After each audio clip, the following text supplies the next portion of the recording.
Hello everyone, welcome to Spectra Education.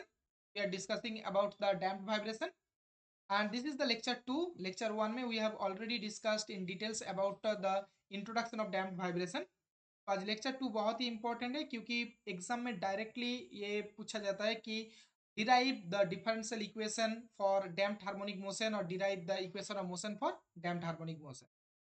So let's take a spring mass system. Spring mass system. और ये spring mass system में क्या क्या है देख लेते पहले कि एक ऑब्जेक्ट ऑफ मास एम. ठीक है, it is placed on A table. ये जो blue line this is representing the table and table is बिल्कुल फ्रिक्शनलेस. ठीक है, अब initially this system is in equilibrium state. Equilibrium, that means let's say this is in this position where y is equal to 0. This is equilibrium, means the system is stable at that position. अब क्या कर रहे हैं, this object को थोड़ा सा खींच के let's move up to here. Let's say initially it was position A and now it is taken up to position B. And due to this stretching the displacement of the system is equal to y. ये जो distance है this is why. ठीक है, अब when it is stretched, तो stretch करके अगर छोड़ दोगे तो it is oscillates around this mean position और इक्विलिब्रियम पोजीशन. ये ऑसिलेट करता रहेगा, है ना. But at that moment how many forces, first कोई भी ऑसिलेटरी सिस्टम या कोई भी डायनामिकल सिस्टम को अगर एनालिसिस करना चाहते हो, उसका equation of motion find out करना चाहते हो, first we have to start with the basic equation which is known as F is equal to mass into acceleration. This is the base equation we have already discussed in simple harmonic motion case also, and this is nothing but the Newton's laws of motion. ठीक है, जिनको हम लोग equation of motion भी कहते हैं. Here एक चीज ऑब्जर्व करो कि I did not use this vector symbol. Why?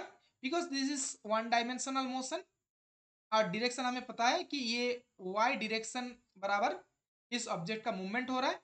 तो simply we can say magnitude is F is equal to mass into acceleration.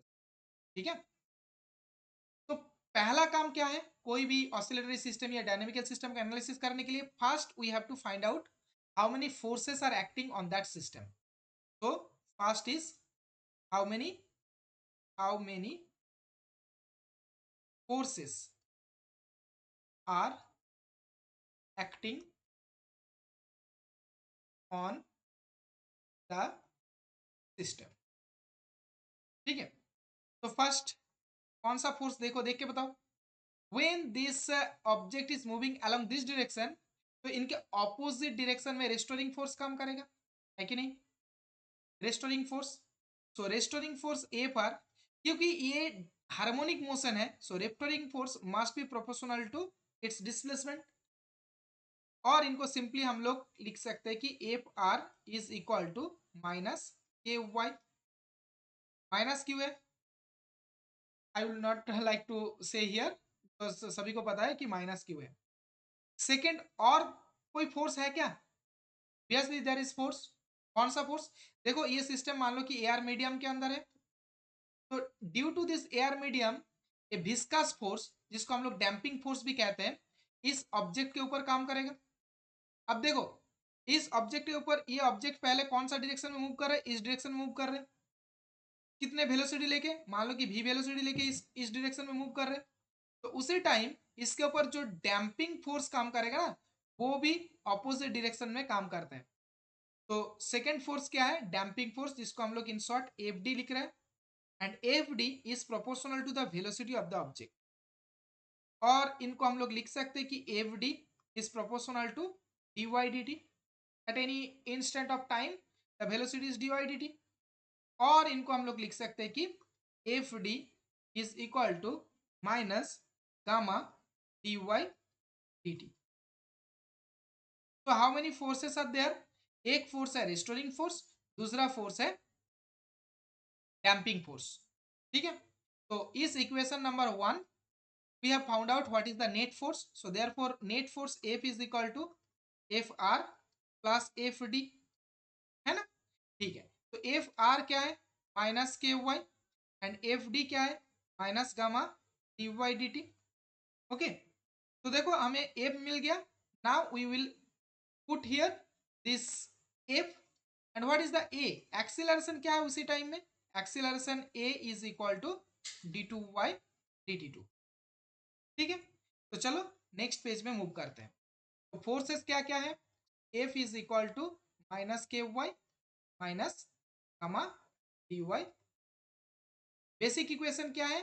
Force is equal to mass into acceleration, और यहाँ पे हम लोग क्या कह सकते हैं कि minus K Y minus gamma D Y D T is equal to mass into D two Y D T two. तो इसको थोड़ा रीअरेंज कर लेते हैं, और M D two Y D T two plus gamma D Y D T plus K Y is equal to zero. और थोड़ा simplify कर लेते हैं। देखो ये सॉल्यूशन पार्ट नहीं है, basically this is equation, this is the equation. अभी भी हम लोग इक्वेशन कर रहे हैं, ये सॉल्यूशन नहीं है। We are going to derive the equation of motion.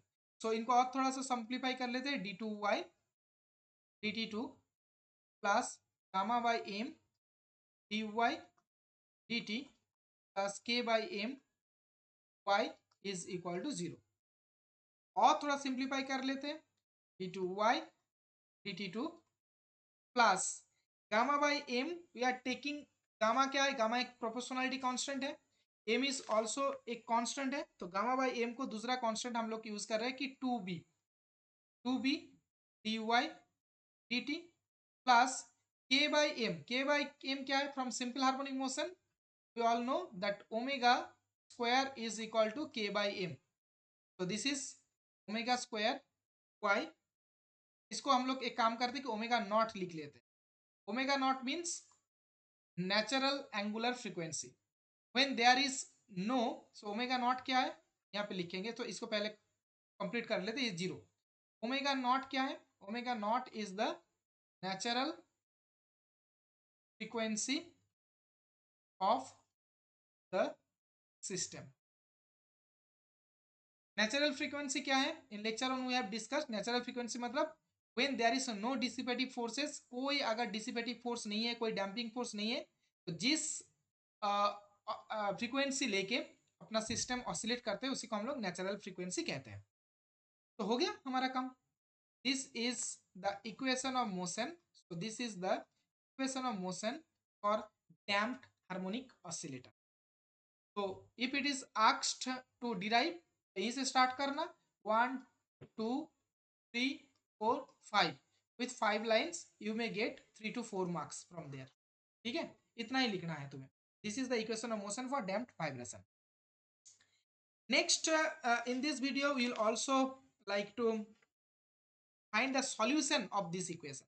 तो अब हमें क्या करना है? इस इक्वेशन की सॉल्यूशन निकालना है। चलो इसको थोड़ा सा क्लीन कर लेते हैं। So now the solution for this damp. So what is the equation in our case?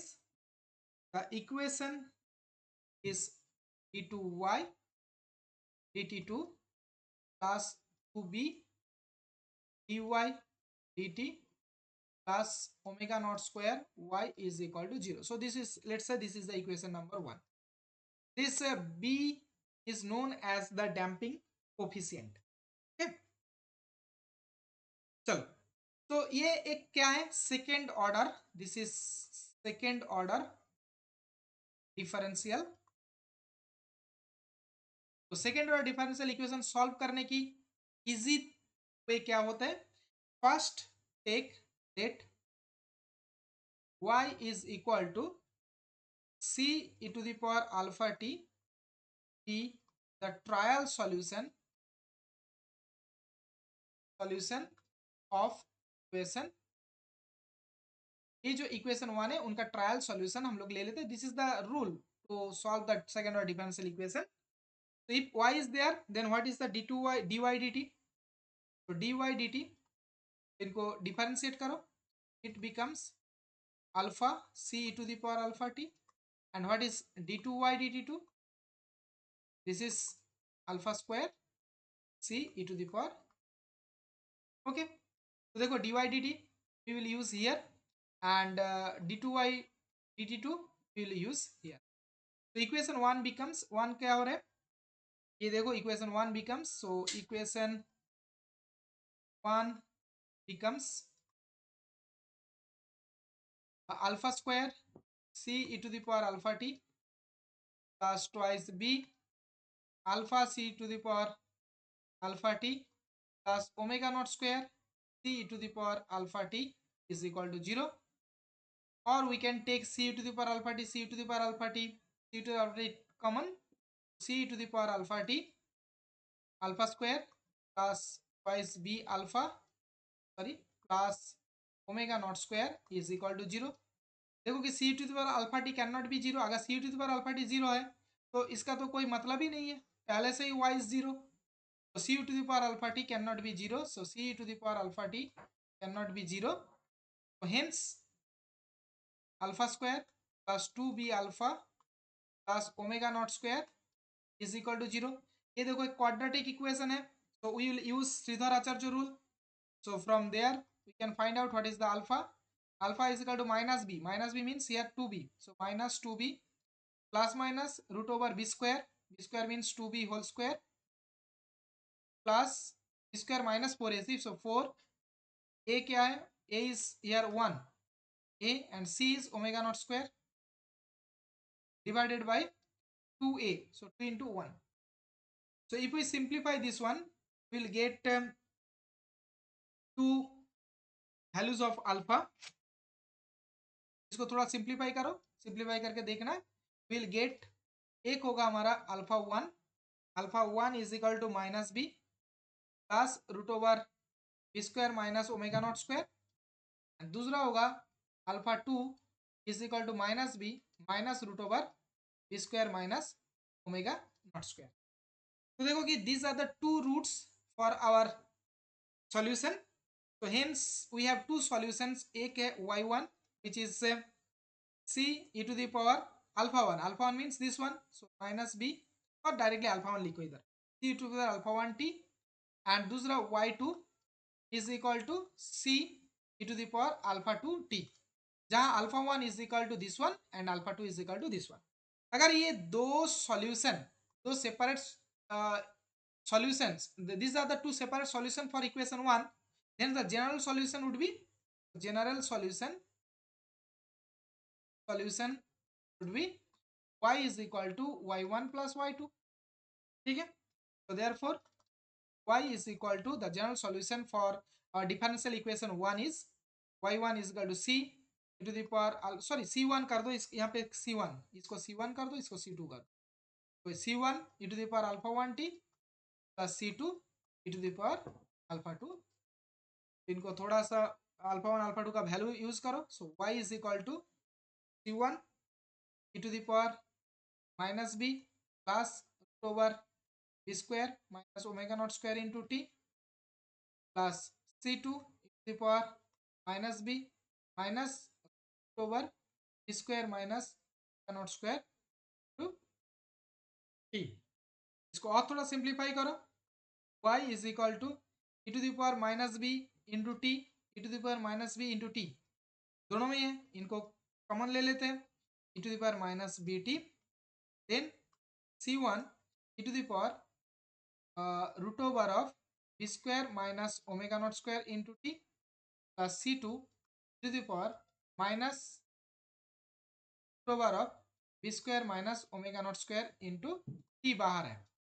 So this is the solution, general solution for damped harmonic vibration, जहाँ c1 c2 are constant, and we can find out later on, we will show you how to find out c1 c2 by using their boundary conditions, ठीक है। यहाँ पे एक चीज देखो कि यहाँ पे ये बहुत ही इंपॉर्टेंट एक चीज है, जो कि एक्सपोनेंशियली डीके फंक्शन e⁻⁻bt। हाँ, यही तुम्हें आगे जाके दिखाएगा कि भाई डैम्प्ड वाइब्रेशन में क्या होता है।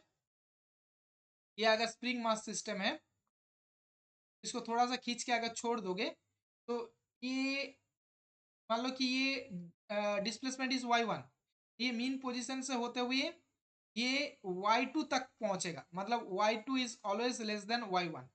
फिर ये इस डायरेक्शन से जब वापस हो तो ये राइट साइड में जाएगा, ये y3 डिस्प्लेसमेंट होगा इसका मैग्नीट एम्पलीट्यूड, वह जहाँ की y3 is less than y2, मतलब धीरे धीरे इनका एम्पलीट्यूड घटते जाएगा। और जिस टर्म की वजह से ये एम्पलीट्यूड घट रहा है, this is this one e⁻⁻bt। तो इस लेक्चर में इतना ही।